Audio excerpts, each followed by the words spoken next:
In the winter of 1981, a shrimp trawler named the Livenook was found drifting off the coast of Queensland, Australia.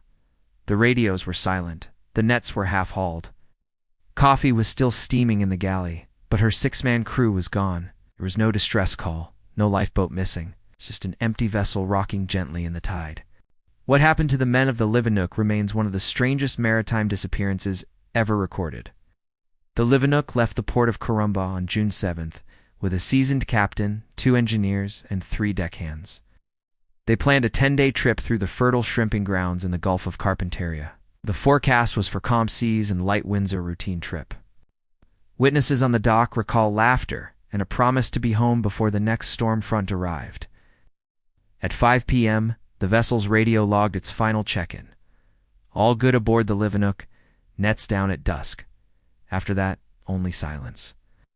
Shrimping in northern Australia is demanding work. Crews often spend days at sea, hauling heavy nets through shallow waters and sleeping in shifts. The engines rumble without pause, the smell of diesel mixing with the salt air. Isolation and fatigue become normal companions on these long voyages. But for the crew of the Livenook, that familiar routine would dissolve into an eerie and permanent silence. 3 days after the Livenook missed her scheduled return, another fishing boat spotted her drifting 20 miles off her expected course.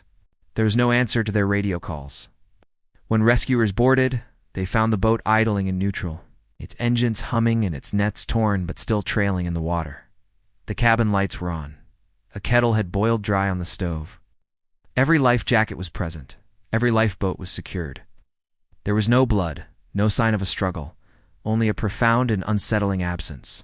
Investigators documented the scene meticulously. The ship's charts marked a normal course until roughly midnight 2 days earlier. The ship's clock had stopped at 12:47 a.m., but the cause was unknown. Personal belongings were undisturbed. Cigarettes were left half-smoked in an ashtray.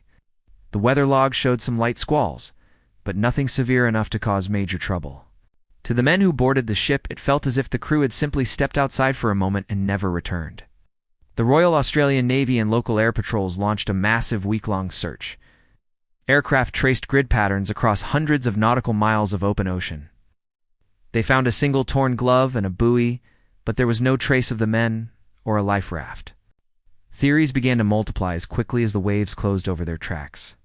The simplest explanation was the weather.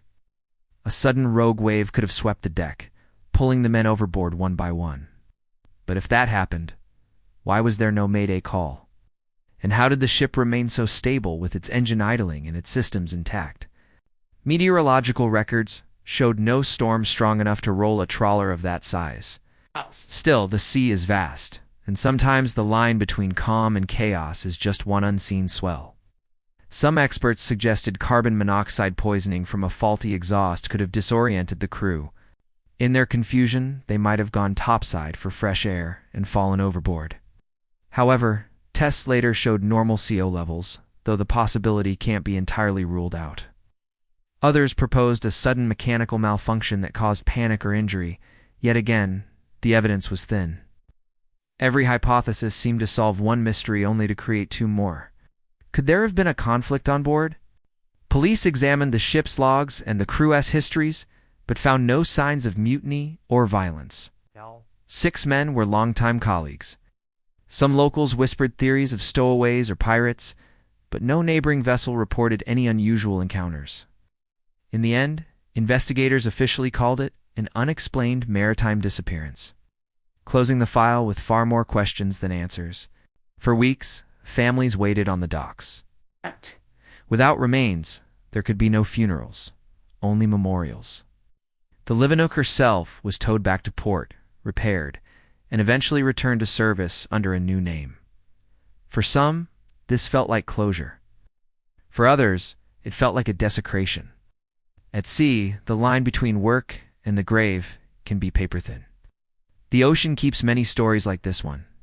From the Mary Celeste in 1872 to the MV Joyita in 1955 and beyond, each case shares a haunting pattern: an intact ship, a missing crew, and no definitive cause. The Livenook joined that lineage, a modern echo of an ancient and enduring riddle. Decades later, maritime historians revisited the case, using modern weather reanalysis, vessel tracking archives, and interviews with surviving relatives. No new physical evidence surfaced, but some intriguing patterns emerged.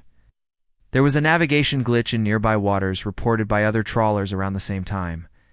Electromagnetic interference from storm fronts could have disabled the radio, and there was one unconfirmed sighting of flares on the same night the ship's logs ended. Despite these clues, the official record still lists the crew as lost at sea. Psychologists who study maritime isolation describe something called the pressure of emptiness, a sense that the sea is watching you back. Under extreme stress, exhaustion, or even hallucination, judgment can falter. Maybe what took the Livenook's crew wasn't a wave or a conspiracy, but the quiet erosion of reason in the face of endless water. Perhaps they jumped, searching for stars that weren't really there. The Livenook drifts in memory now, ghost ship that reminds us how little control we truly have over nature, chance, and our own fears. There are no villains, no clear answers, only the sound of the sea and the empty space the crew left behind. Some mysteries aren't meant to be solved. They're meant to remind us just how fragile we are. Thank you for watching. If you found this story as compelling as I did, please consider subscribing for more deep dives into history's greatest mysteries.